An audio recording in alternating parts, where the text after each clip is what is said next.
Welcome back to Trust Your Eyes. The preliminary finals are over and just two teams are left. The Sydney Swans and Brisbane Lions will face off in the 2024 AFL Grand Final. But we start with Saturday night's epic preliminary final. Brisbane came back from 25 points down in the third quarter to win 95-85. Where does the game rank in season 2024 and how did the Lions pull it off again? Well, we've had a lot of great games this year. The Anzac Day draw, another draw against Brisbane and Adelaide, and a lot of close games this season. But for me, this was by far the best game. 93,000 people at the MCG, the highest stakes possible. And I thought both teams tried their hearts out and it was just a battle until the end. Now, how did Brisbane turn it around 25 points down? Well, I think the big thing tactically, just in the game, was winning clearance. They won clearance 3 out of the 4 quarters. Geelong got them in the second term, and that's when Geelong had all the momentum. But obviously with the injuries, with Holmes going down, and even McInerney going out, which seemed to help Brisbane a little bit. They got more speed on the ball, won it out of clearance, and instead of doing their usual kick mark, they used their handball receives and really did a lot of damage to Geelong, who couldn't keep up with them. And the player to really swing the game was Cam Rayner. I think he was the best player on the field. Guys like Neal and Bailey were pretty good for the whole game, but his second half, 14 disposals, 2 goals, including basically the game winner, was just awesome. That was the performance of a number 1 pick who's 25 years old, in his prime. So with all those elements put together, that's how they overcame the 4-goal margin. Now Geelong still had their chances. They were up with only 2 minutes left, but I felt like Brisbane were the better team on the day and deservedly got through to another grand final. Friday night saw Sydney cruise to victory over Port Adelaide. They won by 36 points as Heaney, Warner and Amati all starred. Where did it go wrong for Port Adelaide? And what have Sydney done to turn around that late season form slump and get into another grand final? Well, where did it go wrong for Port Adelaide? I think watching on the night, they just simply weren't good enough and didn't have the players to beat Sydney at the SCG in front of that fantastic crowd. Port Adelaide started well. I thought they would. They won the clearances, getting the ball inside 50, but whether it was the midfielders kicking or the forwards not leading up, they couldn't convert.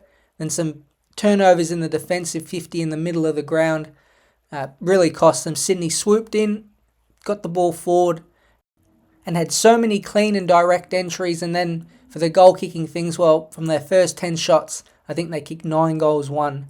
Houston and Farrell at the back end were huge outs. We saw that. Boak turned it over a few times and Ryan Burton did as well. So those 2 outs, in hindsight, really cost them. Now, where have Sydney got going again? Well, they're winning more contests. They haven't been a great clearance side. They're about mid-table, but their scores from stoppage are through the roof. We saw that again. They were losing clearance, but in the second half, they started to win the ball more and were just really carving Port Adelaide apart. And importantly, all of their good players are back in form. Heaney, Warner and Goulden all had little form slumps when they were losing, and they're really back to their best and looking pretty powerful. They've also changed the way they play a bit, not going as corridor-centric anymore. They're kicking wider and trying to win contests there, as they did against Port Adelaide. So I think they have different modes to their game. They've got their contest game back, and they're really primed for this grand final, just like Brisbane. The big casualty from the prelims is the Big O. Oscar McInerney will miss the grand final with a bad shoulder. So how much will this affect the Lions on Saturday on a scale of 1 to 10? Well, it's a great question and a really important one for Brisbane. Now, I've seen a lot of people in the media saying this is a really big out, a critical out for Brisbane, but on my scale, I'm going to give it about a 6 out of 10, so slightly above a middle range out. And there's a few reasons why. First of all, they played really well without him. Their forward line, which was smaller because Danaher went into the ruck, looked really dangerous. I think it helped guys like Bailey and Rayner get into the game. So that's one reason. The second reason is Darcy Fort, who I'm assuming will come in, is a really good backup. He's played 2 games this year, but his VFL form has been outstanding. He's been one of the best ruckmen in the reserves competition. And then people are hyping up Brodie Grundy, but have you looked at his numbers of late? He really hasn't been that good in the back half of the year. In the first 10 rounds, he probably was the All-Australian ruckman, but he's definitely tired. He got murdered by Jordan Sweet in the prelim final, especially with the hitouts. So if I combine all that, I can't give it more than a kind of a 5 or 6 out of 10 because I don't think Grundy is in dominant form, and I do think Darcy Ford is as good a backup as you can have in the AFL. So yes, he'll be a big out, especially his clearance stuff and getting those hack kick forwards, but I do trust Darcy Ford. He's a veteran, he's experienced, and I think he can match it with Brodie Grundy and give a good contest. The grand final has an interesting dynamic.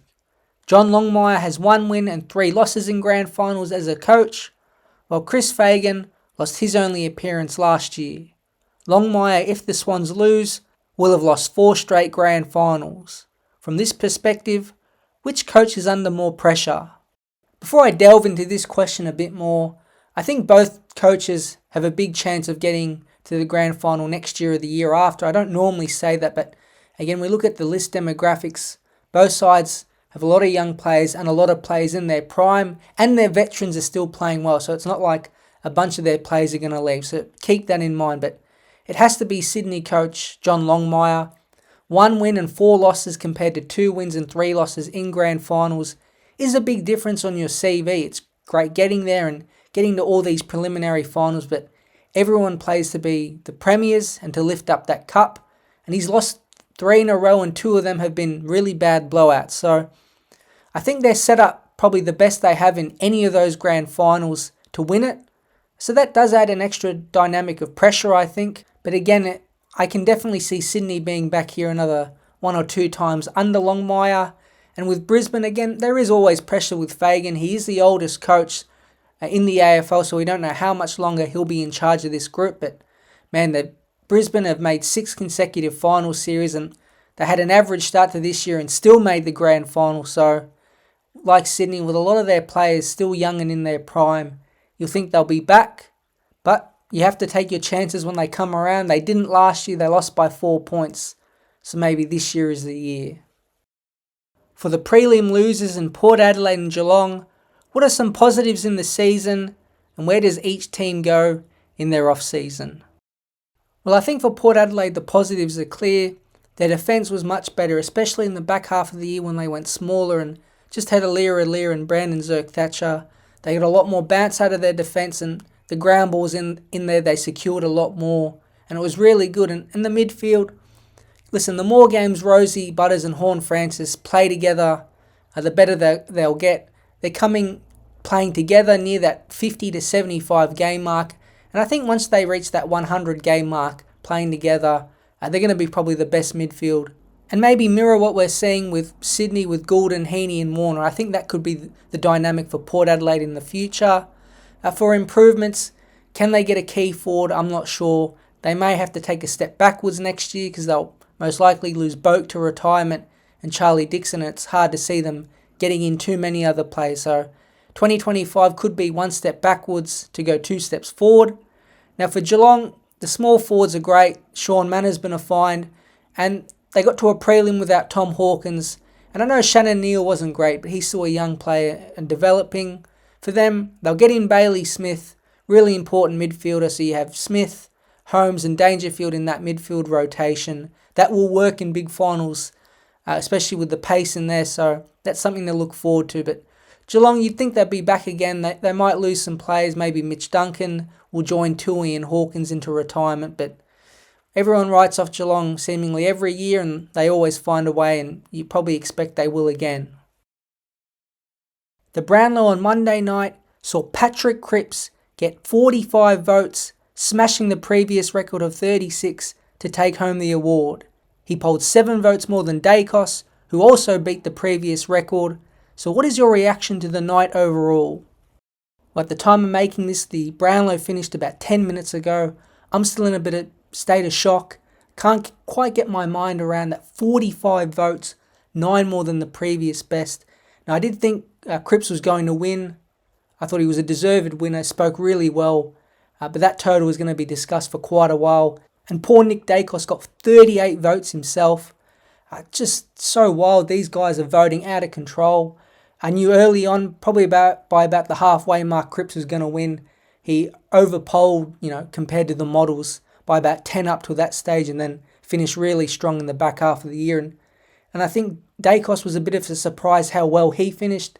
Got maybe 5 to 7 votes. They were a bit iffy in the back end of the year, but wow, these guys are just polling so much. Think about it, that Dacos doubled Bonompelli's votes. Cripps doubled Neil's votes.